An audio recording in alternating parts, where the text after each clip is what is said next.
Alright,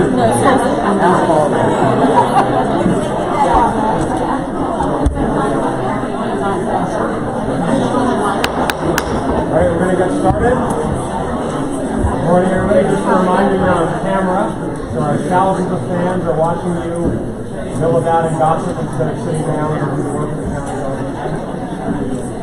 Apparently, we don't have a microphone there, the chairman. Good morning, everybody. We're going to get started. Thank you for being on time. Before I do some introductory remarks, I just want to welcome Chair Duncan from the Senate Delegation. Anything you'd like to say? Thank you very much, Mr. Chairman. I just want to take this opportunity, one, to obviously thank the chair for all the hard work and all of your hard work this session, but I just wanted to make mention that the Senate delegation has a Senate delegation coordinator, Carol Montgomery. She used to work for then Senator Jamie Raskin. We're happy to have her as part of the team for the Senate delegation. Carol, if you want to wave? Thank you. Thank you very much, Mr. Chairman. All right. Well, good morning, everybody. As I was just saying, we are streaming these meetings again this year on our Facebook page, so the cameras behind me, and our speakers every week will have the benefit of a microphone, but the members of the delegation do not. And so, in particular, if you're at the end of the horseshoe, it's very helpful if you speak up as much as possible, so that the folks commenting on the Facebook page can say how great your comments are instead of why can't they hear you. We have great staff that I want to introduce supporting the work of the delegation this legislative session. First, I know many of you have met her already. Our session assistant or secretary, Mary Ellen Gaddy, who's over here. Among other responsibilities, she's the keeper of the coffee, so it'd be nice. For the moment, we have our returning great delegation staffer, Sarah Hartman. But as many of you also know, after 10 really committed years of service, Sarah is moving on to another great opportunity in the Maryland General Assembly. I'll just say, as a point of personal privilege, when I was first running to be delegation chair, I met with my predecessor and said, what do you think I should do? And his first, second, and third pieces of advice were keep Sarah. And so I was able to do that for about 13 months, and then she was ready for a big opportunity. So Sarah, thank you for 10 great years of service, and we know you won't be far away for all our questions and concerns.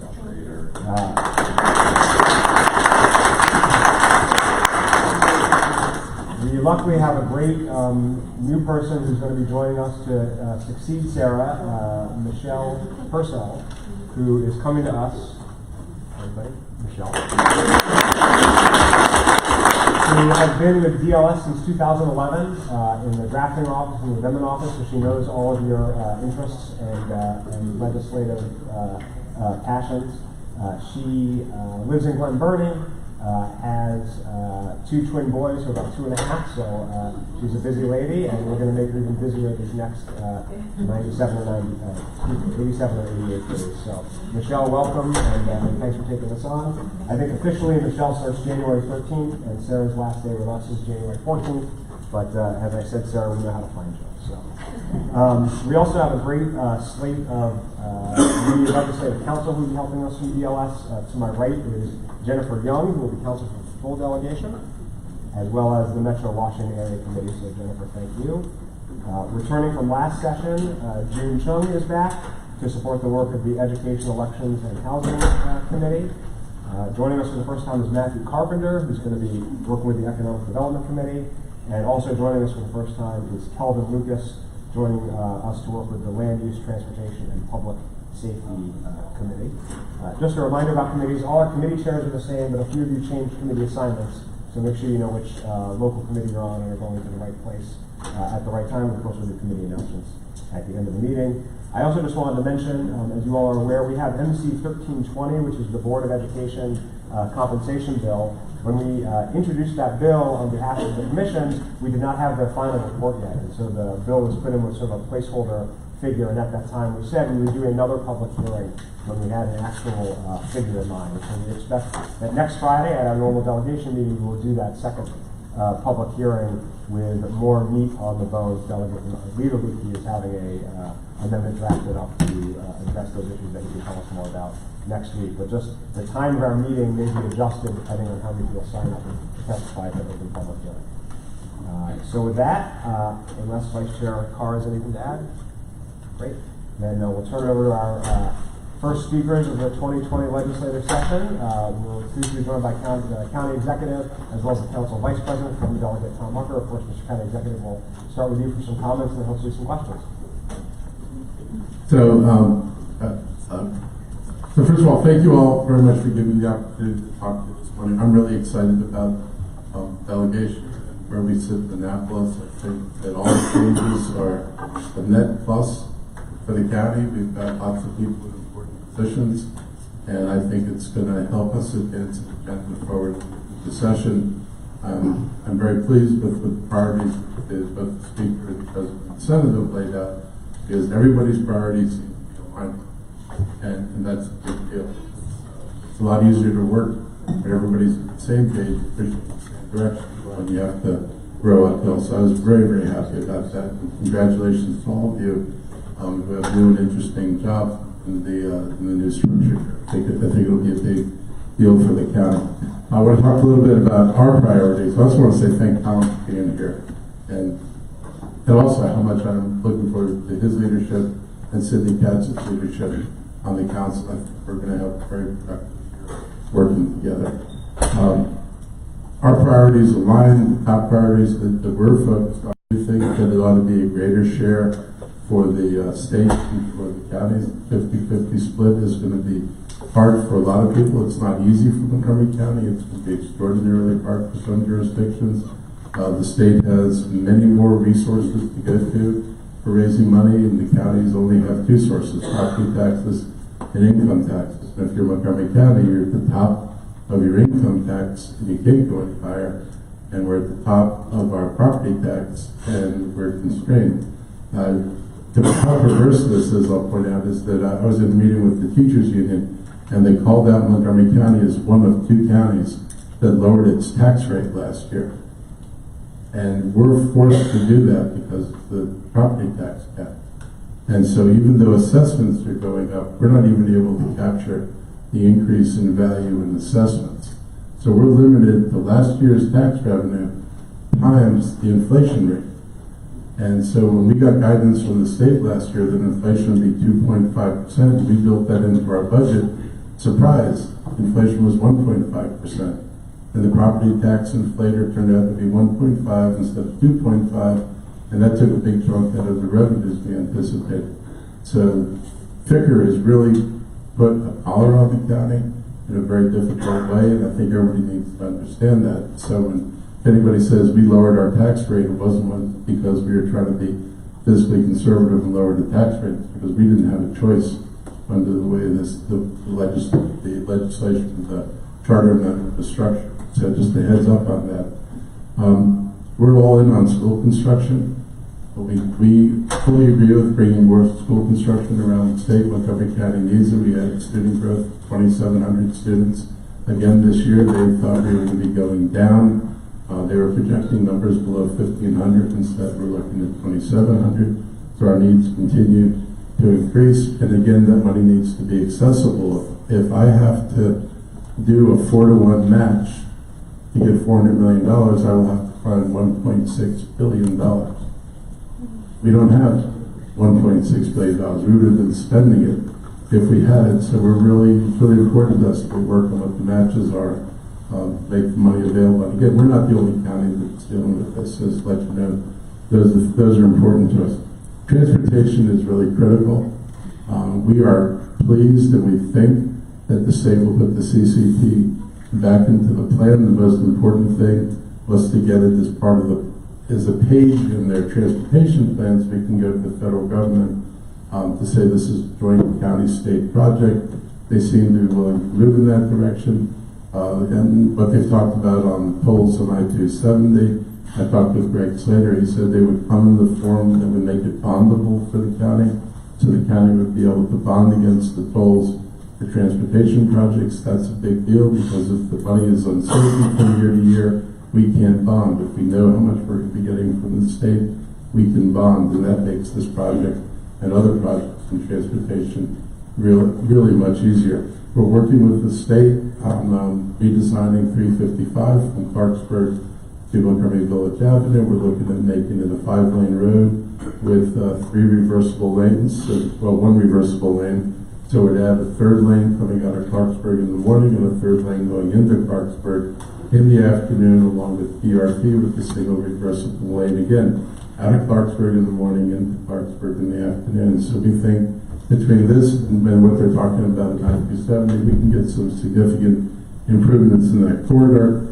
We've gone forward with the BRT. We put the 355 line from Bethesda to Clarksburg out for proposals. We got 16 companies that have bid on this project, so we're really encouraged because we've got a lot of interest and we think we're going to be able to start moving forward. That's critical to the development of the White Flint area.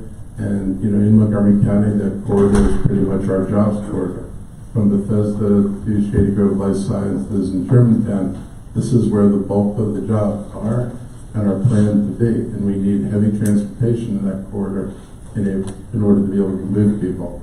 And I want to give a shout out to David Fraser-Lago for bringing in the bus people who have an innovative financing method. They've met with the school system. And so for those of you who are both interested in the environment and better financing tools, they've made a proposal about how we could turn over our bus fleet in 10 years at using within our existing payment structure for the county. And it's a big deal. And we can use this tool on other buses, including our ride-on fleet. So I'm excited about that. I just wanted to thank you because it was also a big deal for the school system because after years of trying to talk with them, they have a very different attitude now. So we're actually talking about joint procurement and working together to try to come up with joint savings. So it seems to be the new era dawning, and that's important for the county. We're working on climate change. You're going to see important climate change legislation coming from us in the coming months. We had 150 volunteers who divided into 5 committees to work on a climate change plan. And because the EPA isn't doing very much, we had people from the EPA and other agencies that are involved in the environment volunteering to work on these committees in Montgomery County, because here's a place we can actually get something done. We're really encouraged, both myself and the council is supporting the community choice aggregation bill.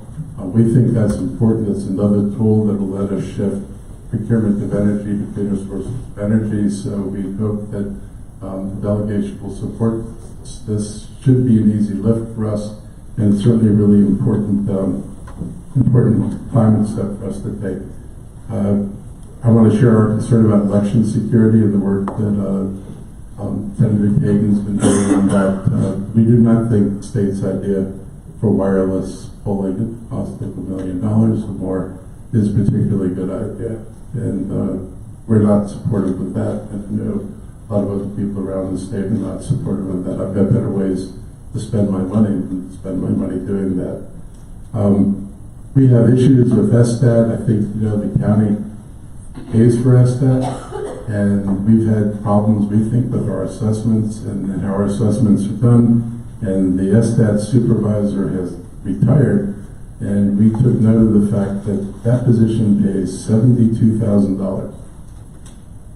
We are seriously wondering who you're going to get with the expertise for $72,000. And we would like to work with you to see what we can do, A, to make SSTAT more responsive, but also to make sure that they're properly paying people so that people doing the assessments and in charge of this office have the skills they need to do what they're doing effectively. And of course, we're going to ask for your support for no local preemption.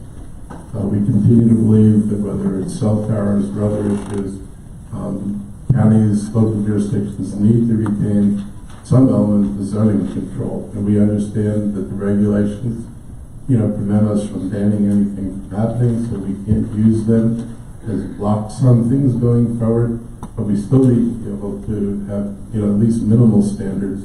And for any of you following cell tower stuff, the world has rapidly changed. 2 years ago, everybody was talking about millimeter wave. If you look at what's happened in the last 3 months, 2 of the major providers have said they're using millimeter wavelengths, which require closer pole placements in the urban areas. Montgomery County's already passed that legislation. In the suburban areas, they're talking about using the 600 megahertz spectrum, which does not require full payments. And if we had acted 2 years ago, based on what we were told 2 years ago, we'd be looking at very different legislation than we're looking at now. So my office will be meeting with all of the providers. We're asking them to bring in the technical staff so we can actually have a meaningful discussion about what kind of spacing do we need that accommodates their needs, but also provides us the control we need over our right-of-ways. In terms of economic development, there are a couple of things that we're doing I think are significant. One is when I leave here today, I'm going to talk to Paul Bielefeld Metro. We've been continuing to look at White Flint. White Flint is obviously important enough that it made Amazon's list of places to look at. We're looking at an opportunity to do joint development around the White Flint Metro and to focus on bringing in high-tech and bio companies around that metro station. We think it makes enormous sense. We've been told by people in the building industry, development industry, they think it makes sense. We are 2 metro stops down from NIH. People will tell us that we're punching below our weight in the world of biotech. And I've been told that people go around the world and they say they're from Montgomery County, and we are the number 4 biotech cluster in the country, and people around the world don't know about us. The people here in this country don't necessarily know about us. So we need to elevate our profile, and so we're doing work to do that. We're also the only biotech cluster that's not anchored by a research institution, and we need a research institution in Montgomery County. People have talked about expanding higher ed. We have Montgomery College. We've got the universities of Shady Grove. We're looking to bring in graduate research programs into the county so we can support our biotech industry and so that we can lay down a marker that we're here and we're serious about doing business. We think there's great collaborative possibilities with NIH, and we're going to be meeting with NIH to talk with them about how we can do more collaboratively to help get their ideas off the campus and into the real world. Into dealing with businesses in general, Cindy Katz and I kind of launched the 4 Business Initiative over the last year. We went out to the business community and we said, why are we such a bad place to do business? What are the impediments that you see in Montgomery County? We went through 5 listening sessions. We did 2 shreds with the business community. We're going to be introducing regulatory changes and, where necessary, changes in the law to make Montgomery County more like the environment that surrounds us. There are plenty of things that we've been doing that we know we need to change. Ash Shetty, who's related to somebody in this room, is my new procurement director, and we tackled the difficulty of doing business with Montgomery County. One of the first things we did is we shrunk our contracts from 150-page behemoths to things that are in the teens, 12 to 15 pages. So people don't need lawyers and accountants just to decide if they want to bid on something in Montgomery County. We're opening up the procurement process. We're allowing more people to bid, and we're looking for legislation that mirrors legislation in other counties because preferences for local Montgomery County businesses, if they're bidding on contracts with the county, this exists in other counties. And we feel, I've had people tell me that they live in Montgomery County, move their business to Prince George's County because Prince George's County protects Prince George's County businesses, and they can still bid in Montgomery County and not be penalized. And I don't want businesses leaving Montgomery County to go to another county to get protected, and we're happy to do mutual disarmament, but I want to make sure that when people are bidding, that our folks have the opportunity to win bids. And the saddest thing I was told in 2 different cases, they talked about bidders who tied, and the decision between a county company and a non-county company was made by a coin toss. And the coin toss, the county lost both times. So we think there's plenty of reasons for us to look at reforming this, and we're going to work really hard to make those reforms. We also want to tell you something about Montgomery County that people don't often recognize. Stephen Fuller, I think a lot of you recognize the name. He's been recognized as sort of the regional economic guru. About 2 years ago, he did a report on Montgomery County, and he said you can't measure Montgomery County by the normal standards of economic development. And we wondered what did all that mean. And what it meant was when you look at Montgomery County's employment and jobs, what doesn't get picked up in the job figures that people put out there is that almost 30% of our employment are entrepreneurs. They don't show up in the labor force. They're there as entrepreneurs. We're talking about over 210,000, one-third, 30% of our jobs are in the entrepreneurial category. We are multiples of any other jurisdiction in the region. Entrepreneurial income is 24% roughly of all the income of people who earn money in Montgomery County. That is also dwarfs the percentages in any other county around here. And I mean dwarfs the percentages of the other county. So we punch way above our weight in entrepreneurialism, and there's something in Montgomery County, and Fuller said, in saying that you can't count us the way, or assess us the way you normally would. He said he doesn't know why, but for some reason Montgomery County is really strong in the entrepreneurial world, and that's a good thing, because that means people who are creating businesses and starting business. So we think this is an asset, and we just want you to know that there, despite some of the talk about what we don't do, there are actually some things we're doing pretty well, and we want to keep doing that and make sure that we have opportunities for people to start and grow businesses. And that's part of our core business initiative, is that we're opening up business centers in all the regional services centers in the county for people to come and get training and assistance. If they're starting a business or trying to grow a business, the county's actually to be there to help them do this kind of work. It's been done in other jurisdictions. We're modeling our work on what's been done nationally, and we think that we're going to benefit from this. So the other thing to say is that when they talk about Northern Virginia, it includes an area 60 miles from the capital, which means they include Fredericksburg. And if you go 60 miles from the capital in the Maryland direction and go north, you're up at Aberdeen.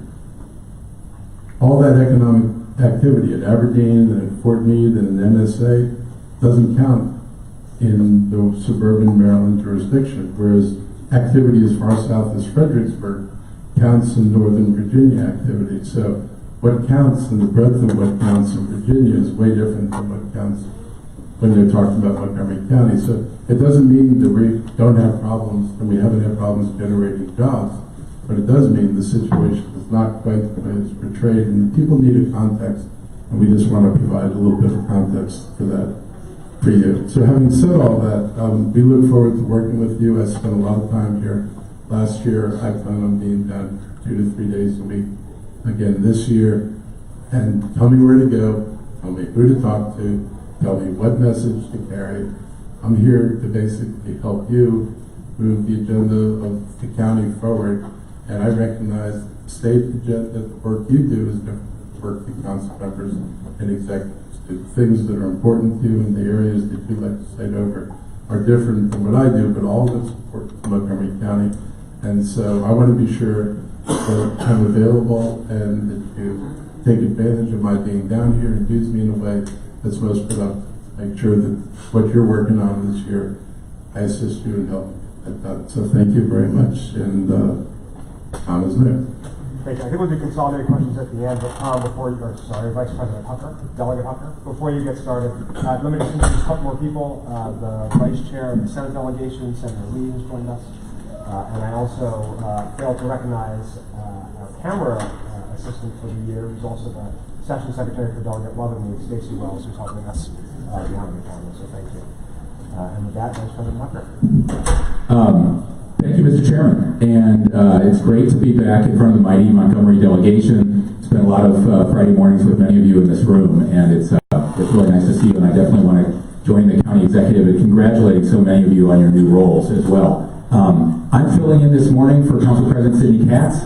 You all know Sidney, and you know how long he spent as the council member and then mayor of Gaithersburg and the president of MML. And so he certainly understands, as well as I do, how much we count on you, how much we count on the state government, the hours you put in, the time you spend away from your families, the sacrifices you make. And I know both of us, as well as all of my colleagues, are really grateful for your service and everything you're doing for us, and we want to do everything possible to help you succeed so that when you on the day after sine die, when you're sending out your updates to everybody about everything that got done, we want to make sure they have all the accomplishments in there that you want to see, and we want to help you provide the support for you to make sure you can do that, because we all represent the same people that have the same needs, and if you don't succeed, we don't succeed.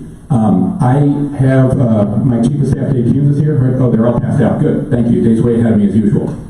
You have this room one day will be wired for slides, but since it's still not, you have some slides in front of you because I was asked to comment on the county budget, the county priorities, and some other issues, and I want to try and get through it relatively quickly so we can allow a lot of time both for your questions and your suggestions on how we can enhance our collaboration.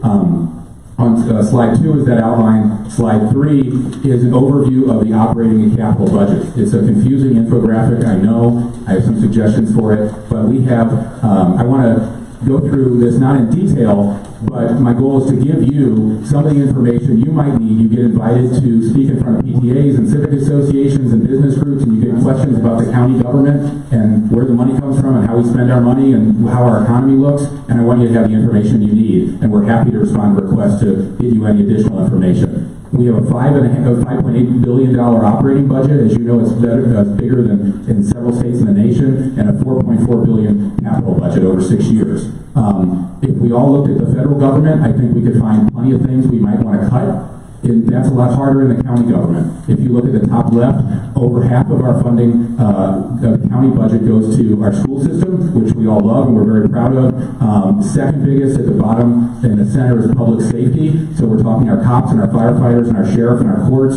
And then after that, it's transportation, it's health and human services, and our parks and libraries. So they're all good causes, and when we have a recession, when we have a tight budget, it's very hard to figure out what are the things to cut, because there's really not much fat there. They're all good causes, and there's a lot, as you know, of unmet need throughout Montgomery County. Going to slide 4, that's our operating budget revenues.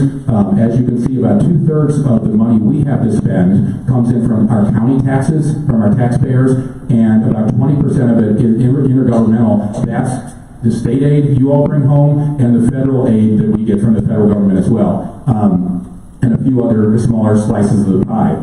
Within, in slide 5, is the dive within your 20% that you and the federal government bring to us. State aid is the biggest, is the plurality, about 30% of that, but we also get a considerable amount of money from Thornton, from federal grants, students with disabilities, individual state grants, and transportation as well. Again, all good causes, and obviously we put it to good use in the county. The CIP is slide 6. You can see, again, the school system gets the plurality of the money we spend in our capital budget, and transportation is right after that. That includes the new BRT line that's going up and down Route 29 that's already under construction, the BRT that we're planning on Beers Mill Road, and all the way up 355 from Bethesda all the way to Clarksburg, David Fraser Hidalgo. So we're trying to spend a lot of money in all the right places to get our constituents where they need to go as quickly as possible in a very comfortable environment with Wi-Fi and USB ports. Okay, snapshot of the county economy is slide 7.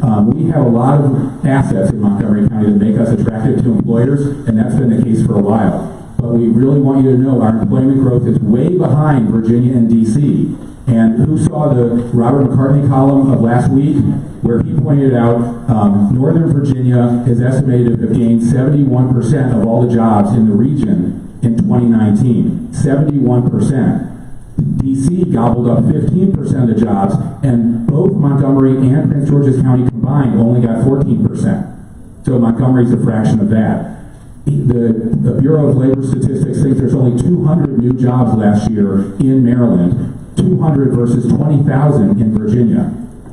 So we have some problems before us jointly that we have to tackle. And if you look at our county revenues, they fluctuate, and I don't want to spend too much time on the next slide, but we want you to know we think we have a revenue shortfall this year that we're facing. The chart there from the Department of Finance shows a worst case outlook, and we think we hope we'll have better news in February, but we are trying to be very constrained with our budget and our spending, and we want you to be aware of that's the posture we're in as well. What does that mean for us? It means that both the council and the county executive, as Mark mentioned, are very focused on economic development. That's the theme of Sydney's year as council president this year. We have a new platform that's there in front of you. We just stole Ben Wu from the Department of Commerce to head our Economic Development Corporation, which is great news for us. And we will be very disciplined about our spending this year. We hope we can help you protect us from any unfunded mandates from Annapolis. The Kerwin Commission is slide 10. We all know how important that is. You know, our county median income is relatively high, $108,000 per household. A quarter of our households take in less than 50% a year. We have a lot of disparity in Montgomery County, mostly Black and Latino households. A third of our students receive free and reduced meals in our schools. We have more students on free and reduced meals. You've heard the statistic than the entire District of Columbia in their public schools. And our farms rate, if anything, they're underestimated, because if you saw the Maryland Food Council report recently, we have the highest number of students who are eligible for farms who are not applying for food stamps, we think because they're intimidated by the federal government and afraid to apply. So, if anything, these numbers are underestimated. New data also show that in the last decade, wealth growth in the county is below the state average. Wealth per pupil grew less than half the statewide rate. And I know this is stuff that you all know. Our message today is we want to help you do anything possible to educate your colleagues and the House and Senate leadership about this is the picture of Montgomery County. This is real Montgomery County, current Montgomery County, not the Montgomery County of the past. I know you've heard that before, but that's a message we have to get out over and over. It's always a challenge in Annapolis. The rules of the state school construction program make it difficult at this point to accept all the aid for school construction that we would like to. The slide 11 elaborates on that. The county right now is required to pay 50% of eligible costs for new schools, for additions and systemic work, and we do receive about 50% from Annapolis for things like roofs and HVAC and PLAR, but we receive a lot less for facility upgrades, new schools, and additions because A, some costs are ineligible under state rules, meaning that we can't accept state aid for furniture in our new schools or for equipment in our new schools, which is a big cost. And number two, we have there's state guidelines on square footage per student that Montgomery County Public Schools routinely has exceeded, so that has limited what we can accept from the state. I know it sounds crazy, but true. So, two things you might want to consider. One is changing the rules for eligibility to make furniture and equipment eligible for state aid, and two, loosening the guidelines regarding square footage per student so we can build the classrooms that our school board wants to build and that right now aren't conforming to those state guidelines and require us to pass up state aid. School construction priorities are in slide 12. We're not able, because of the fiscal constraints that Mark mentioned that we're under, we're not able to borrow the money we would need to borrow to increase the CIP to pay the 50% match that's currently envisioned in that legislation, much less the 70 or 80% match, which would be more typical of what we pay now for our new schools in addition. It'll be impossible for the county to increase our local spending on the CIP in the school system enough to be eligible for a lot of the state aid that's likely to be available. If you could seek those changes I mentioned, I think it would go a long way to helping Montgomery County. It makes perfect sense that the state would have that kind of match to encourage other counties that have underfunded their schools for years to contribute more. It doesn't make sense to penalize a county like ours, who has been doing the right thing for school construction for years, and to make us less eligible for school funding at a historic time like this from Annapolis. If we don't have a change like that, we could steer more money from other priorities to the MCPS CIP. However, I don't think you want us steering county dollars away from the transportation funding for PRT, away from public safety, from new firehouses and new police stations like the one envisioned in Clarksburg and elsewhere. Those are the kind of tough choices we're going to have to make if we can't accept the optimal share of school construction dollars from Annapolis.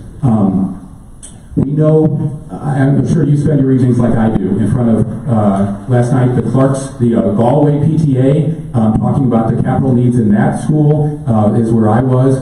You're in front of the same PTAs and the same community groups. I get real tired of telling our parents that they have to wait at Burnt Mills Elementary School or Eastern Middle School, Janelle, or elsewhere, that they'll have to wait till 2022 or 2023 or 2024 to get the roof fixed or get the mold out of the school or anything else that they're facing every day. And often the answers we're giving them, we're telling them, we're going to get that fixed after your kid's no longer even in school here. And we could do better, but we all have to work as a team. So we want to make sure, again, that we are doing everything possible to make sure you succeed. And that might include, I really want you to encourage you to think outside the box. If we need additional contract lobbyists, like some of our competitor counties have, if we need a social media campaign, if we need a petition drive to the Senate President's office or the Speaker's office, you tell us what would be effective. If we need a billboard on Road Boulevard, we can talk about it. But we want to get through this session and help you. I want you to think outside the box. Again, be as successful as we possibly can, and don't assume that there are things that we can't do and limitations we have. Slide 15 and 13 is about the P3 program, which the county executive mostly addressed, and slide 14, he mentioned the local decision-making authority, the need to avoid preemption by the state and retain our local decision-making authority over county legislation like our pesticide law, citing of small cell facilities, and citing of large-scale solar farms.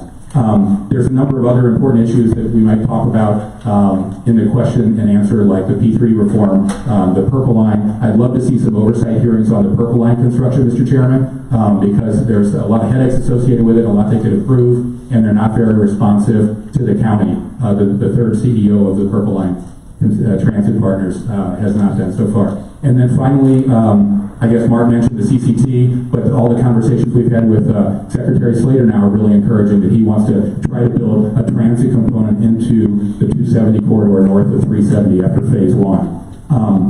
That's what I got. You're on the front lines of the most important challenges facing the county. I have said it over and over, but I really want you to feel like we're there for you, and we want to provide all the support that, follow your lead and provide all the support you need to help you succeed. Thanks so much, and we're looking forward to your questions. Thank you, and I have another Mr. Chair hat, and just rest assured the CEO of Purple Line, the third CEO of Purple Line Transit Partners is coming to our MTA budget hearing. So if you have questions or concerns, please send me my office so we can make sure that you up with them at that hearing. Questions from my colleagues? Delegate Shetty? Hi, good morning. Thank you both for coming this morning to share the county's priorities. We're so excited to work with you all on advancing each of those. I want to ask two questions. One is related to Vision Zero, which I feel is a great opportunity for collaboration between the state and county, given that many of the arterial roads throughout our county, like in District 18, are state roads. Our team, District 18's team, has been working closely with SHA. We've collaborated beautifully with NCDOT, and a little bit with our law enforcement partners as well on some safety improvements as well as enforcement efforts that can be done to improve the safety along many of the stretches of roads.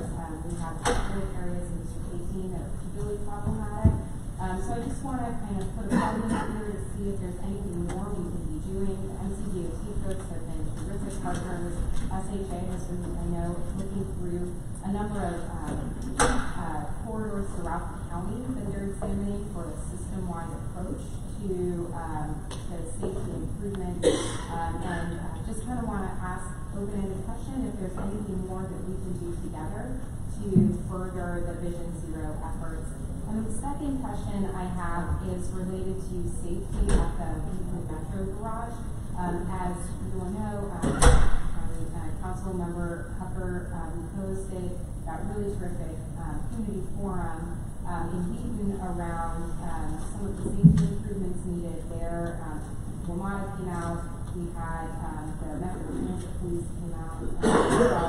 And one of the interesting comments that was made there was that the transit police and the Montgomery County Police don't share data around incidents that occur in and around our metro stations. And so as a result, the police reports that are taken, if somebody has an incident that occurs inside a metro station, if they call 911 and the first responding officer is a county police officer. That data is not always shared with the transit police, and as a result, this creates a really big problem because the Metro Transit Police is only able to deploy their resources based on the data they have where the incidents are occurring. So there's a disconnect between what the community is reporting they're seeing at some of these facilities and what transit police believe is happening. And so we're not having a great collaboration there, and I'm just wondering if there's a way that we can work together to make that data share a little bit more robust. So on your last point, I'll find out if there's an MOU between Montgomery County and DC and the Metro Transit Police. I know at one point there was in Tacoma Park because we had this cross-jurisdictional issue both within the District of Columbia and Prince George's County, so we have these MOUs. I'll make sure if we don't have one that we get, it includes data sharing. On the Vision Zero stuff, we're doing as much as we can do. You'll see more money in the program this year. I'm a big believer in the hawk signals that actually produce the hard red light. People look at flashing yellow lights and it's like, if I don't see it, I'm not worried. A lot of times you don't see people emerging from behind the car. So I'm a bigger believer in the use of the hard reds. And I'm intrigued by what I'm seeing in the district where they're taking intersections and they're using some of you have probably seen these sticks, and they frame out the intersection and they square the corner because our intersections, things were built, they were originally built to speed car throughput.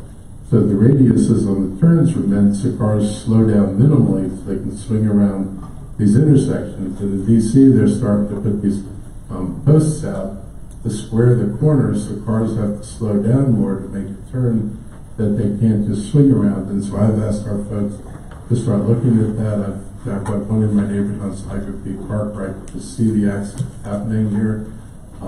So we're going to look for other innovative ways to do things. But ultimately, at the end of the day, it's all about money.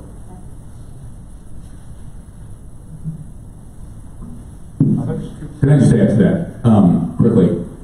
You're right. It's a lot about engineering and money. It's also about enforcement, and I'm going to continue to push our police to do more aggressive enforcement. There are 3 E's to traffic safety, as you know, and the state needs to play a big role because the vast majority of our pedestrian and cyclist fatalities in Montgomery County are on state roads. And we've spent a lot of our money re-engineering Dale Drive, for example, between Georgia and Colesville, and making a lot of other enhancements for pedestrian safety and many other county roads that have a lot of pedestrians on them, but we can't touch the state roads without State Highway Administration permission.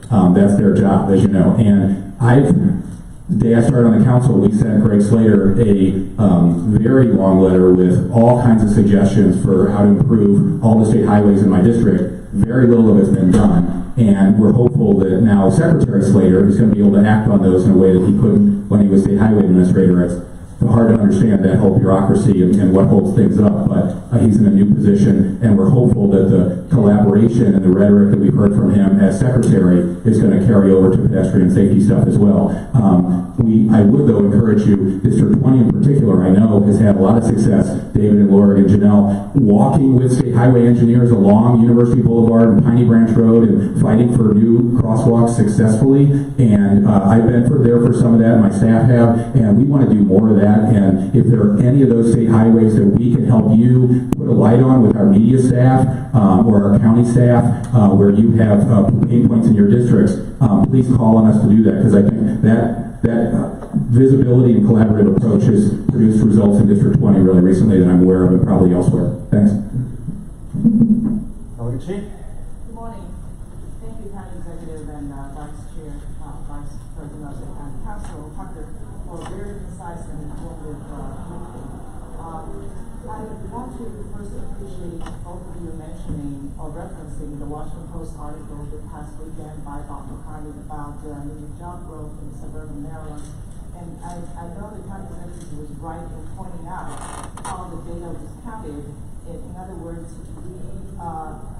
Montgomery County, because of this disproportionate number of people who are self-employed or entrepreneurs or sole proprietors, those data cannot be captured.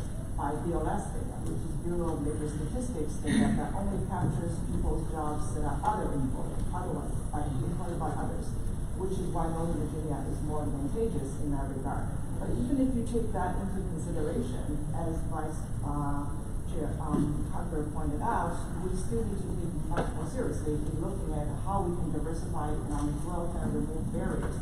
I do believe there is a serious lack of urgency among leaders in both a deeper understanding of our economic makeup and what's needed to grow the economy and the policies that reflect that sense of urgency. I think explaining the why is not enough. We need to focus on the how and really get serious about that. Because people's gut reaction is important. That's how they make decisions. It's not in explaining why we have not grown. It's how we are going to grow. And I hope we will continue to emphasize that. So I would say that's why we started before business initiative, because we got tired of hearing people say, if a friend of mine said, should I start a business in Montgomery County, they tell them no.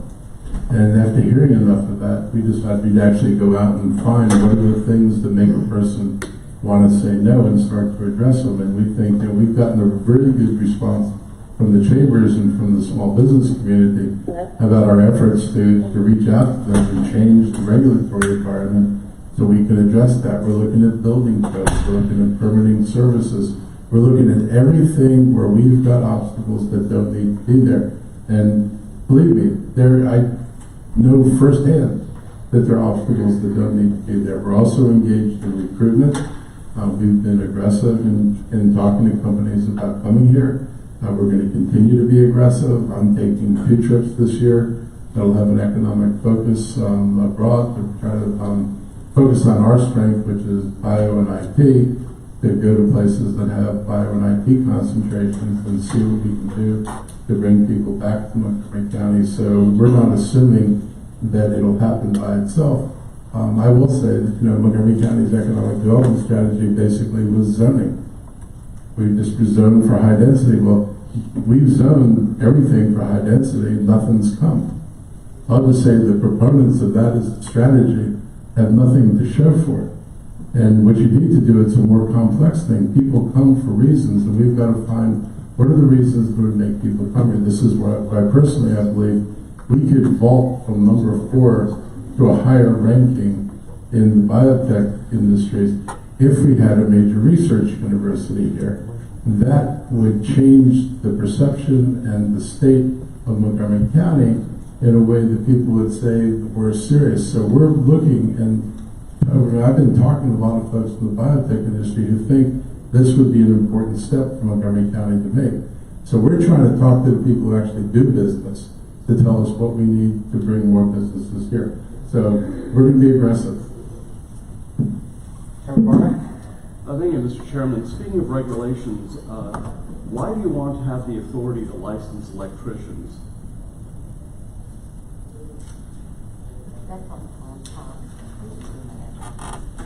It's on here. So Oh, got it. I don't know why we have it in the first place. So you don't mean for this to be on the chart? That was raised as something that there's a preemption bill, I assume. I assume we have higher safety standards for electricians than might be in a state bill. Okay. You spend a lot of time on When it comes to harmful regulation, having a regulation that's stricter in one jurisdiction than the rest of the state is generally seen as anti-business. Just saying. Sure, happy to look at it. Other questions? Okay, let me also give a shout out to the team you sent us to work here, Mel Langer and her folks, Sarah, Kathleen, Leslie, Wanda, we appreciate all their efforts on your behalf working with us. So thanks for being down here. Open invitation, as you know, we won't be able to go as long at future meetings, of course, but great way to kick off our first delegation meeting of the year. Hope it's the first of many with you or President Katz as well. I just want to say that next Wednesday we're doing the State of the County event in Silver Spring. You all will be busy here, no doubt, but I'm sure you can get a restreaming of it, or you'll be able to get the video later. But we're going to be addressing, we're going to make some major announcements on affordable housing initiatives and some other things. So stay tuned. there's more to come. Great, thank you again. Thank you all. Delegation will now turn to, we can applaud them.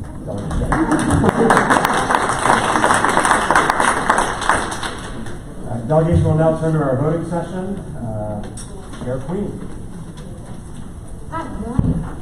The Education, Elections, and Housing Committee met yesterday to hear NC 1920, which is Montgomery County Elections Early Voting Centers. We heard the bill, just a reminder, this bill that we heard in Rockville is to require that a 12th early voting site be added to the county for the 2020 primary and general elections. An amendment to this bill was made to specify that that early voting center be at the White Oak Recreational Center, or if the White Oak Community Recreational Center is not available, another facility that serves that White Oak community. That bill with the amendment was voted out favorably, 6-0, and we recommend passage of it. You need to move the amendment. Move the amendment to,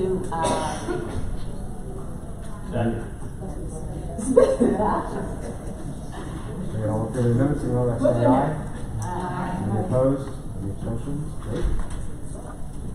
okay, I'll move the bill. yes, move the bill as amended. Great. Excuse me, we do this by voice vote. All in favor say aye. Aye. Any opposed? Any abstentions? Great. Vote carries. Thank you very much. I'm sure they'll all go that smoothly. Committee announcements. Chair Wolfens. The Lands Committee will meet for the first time this upcoming Tuesday, immediately after the session. Thank you, Chair Queen. The EDH committee will meet on the 24th, Friday the 24th, What time?